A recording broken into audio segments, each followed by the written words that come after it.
envoyer la rondelle directement dans les gradins. J'allais dire les spectateurs, j'ai failli m'échapper, j'ai oublié. Je me suis repris.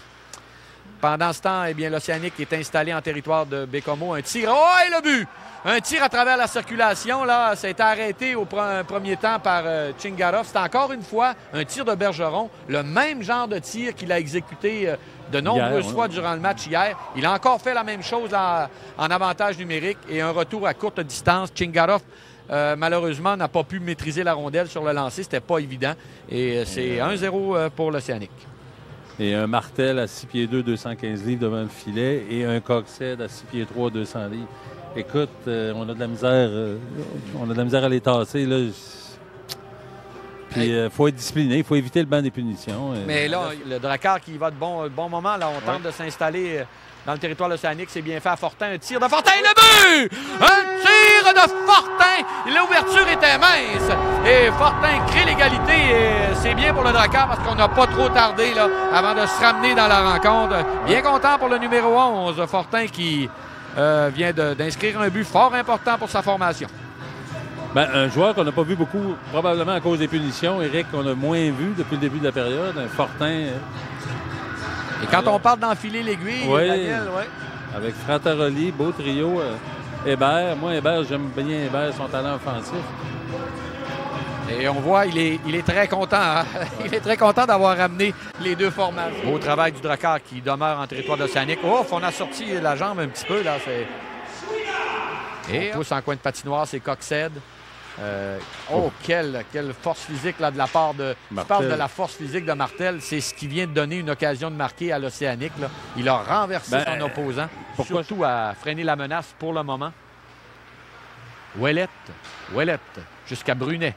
Brunet, de l'autre côté, on s'avance. Dans le cercle de mise en jeu, un tir. Et la rondelle qui bondit, un tir qui a finalement été partiellement stoppé et qui se retrouve derrière Chingarov. Un autre but en avantage numérique. Alors, une pénalité qui coûte cher, encore une fois, à la formation de Bécomo. Oui. Et on le sentait venir. Hein? Ça faisait depuis le début de l'avantage numérique, Éric, qu'on était toujours pris dans notre zone. On n'était pas capable de dégager. Alors, à 6 minutes 38 secondes en avantage numérique, l'Océanique qui reprend les devants, c'est maintenant 2-1. D'ailleurs, c'est la deuxième fois l'avantage numérique de l'Océanique nous fait mal. Ce soir, on disait que ce n'était pas nécessairement leur statistique qui était la plus forte, mais ils sont en train de la gonfler ce soir là, avec un deuxième but sur le jeu de puissance. Oui, et des deux côtés, hein, à 4 contre 5, ils ne donnent rien. Ils marquent à 5 contre 4.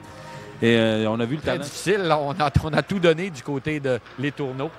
Et là, il n'y aura pas de dégagement. La rondelle qui a ralenti. Là. Oh! Toute une mise en échec derrière le filet, là, tenté de récupérer, mais il n'est pas vraiment parvenu. Par la suite, par contre, c'est Bergeron qui reçoit la rondelle dans et le but! Dans le cercle de mise en jeu, c'est un tir du bâton de Dumoulin.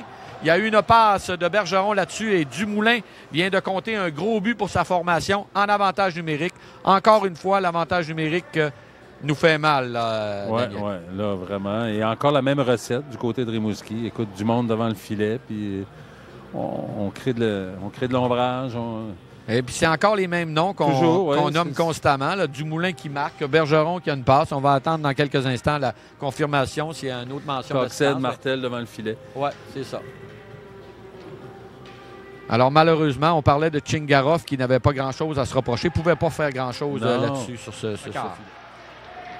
Rondelle qui demeure longtemps emprisonnée dans le coin. Bon travail du côté de l'Océanique. On écoule beaucoup de secondes.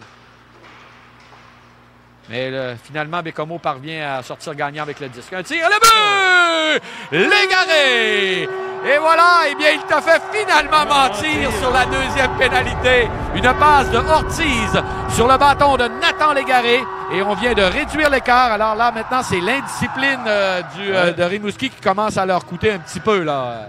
Ben, un but qui va lui faire du bien, Nathan, c'est sûr. Puis je suis bien content qu'il m'ait fait mentir. J'ai aucun problème avec ça. Mais c'est ça. C'est bon avec Ortiz. C'est les gars qu'on veut voir marquer. C'est les gars qu'on veut voir produire. À 2 minutes 39 secondes, Ortiz remet la rondelle à Légaré. Et on attendra s'il y a une autre mention d'assistance. Mais l'important pour le Drakkar, c'est que le jeu de puissance, finalement, à 5 contre 4. Bergeron. Oh, il y a beaucoup d'espace de l'autre côté. Il a tiré le but.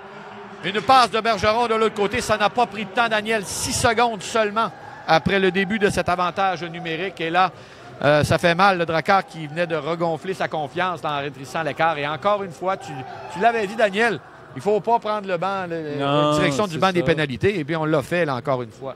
Puis, alors, à 4 minutes 45, l'Océanique en avantage numérique. 4e but en avantage numérique dans cette rencontre. Une punition que j'ai trouvée qui était encore une fois tirée par les cheveux. En tout cas, je trouve qu'on est sévère un peu, mais bon, il avait fait trébucher. C'était un drôle de jeu. Et encore les mêmes noms qui reviennent. Daniel, c'est Paré qui a marqué lors de cet avantage numérique en défensive. Et on peut dire maintenant qu'il reste seulement 8 secondes dans cette rencontre. Quel arrêt! Incroyable! Un autre tir et finalement, ça se retrouve dans le filet protecteur. Alors là, une demi-seconde, Daniel. Toujours tout l'aspect de la rencontre. Mais l'Océanique, écoute, ils ont joué une 3e période très défensive. Ils ont fait ce qu'ils avaient à faire. Eux, c'était pour protéger leur avance. Et ils l'ont très bien fait. Oui, évidemment, on a commencé notre après-match, Daniel. C'est tout à fait normal. Les gens auront compris qu'il ne restait qu'une demi-seconde. Donc, c'était vraiment le moment de le faire.